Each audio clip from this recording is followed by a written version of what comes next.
السلام عليكم ورحمة الله وبركاته. اسمي محمد محي الدين. أنا مدرس اللغة العربية في صراط المستقيم Islamic academy. প্রিয় শিক্ষার্থীরা, এই সপ্তাহে শুরু হবে আমাদের 10 নম্বর lesson plan, subject Quran Majid and তাজবিদ।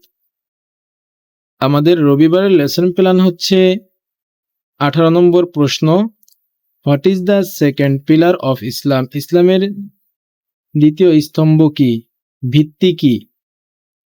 Answer: The second pillar of Islam is namaz. নামাজ। আমাদের সোমবারের লেসন প্ল্যান হচ্ছে 19 নম্বর প্রশ্ন। 19 নম্বর প্রশ্ন, হাউ মেনি টাইমস নামাজ ইজ ফরজ in a day and what are they? Answer: 5 নামাজ ইজ ফরজ। দে আর ফজর, জোহর, আসর, মাগরিব অ্যান্ড ইশা। 5 ওয়াক্ত নামাজ ফরজ, ফজর, জোহর, আসর, মাগরিব, Isha.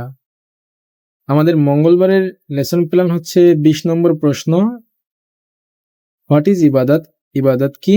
Answer: to do activities according to the directions of Allah and his রাসূল সাল্লাল্লাহু আলাইহি ওয়াসাল্লাম ইজ কল্ড ইবাদত। আল্লাহ ও তার রাসূল সাল্লাল্লাহু আলাইহি ওয়াসাল্লাম এর নির্দেশ অনুযায়ী কাজ করাকে ইবাদত বলে। আর বৃহস্পতিবারে আমাদের পিছনের পড়া রিভিশন থাকবে ইনশাআল্লাহ। এই ছিল আমাদের পুরো সপ্তাহের লেসন প্ল্যান। সবাই ভালো থাকবে। আল্লাহ হাফেজ।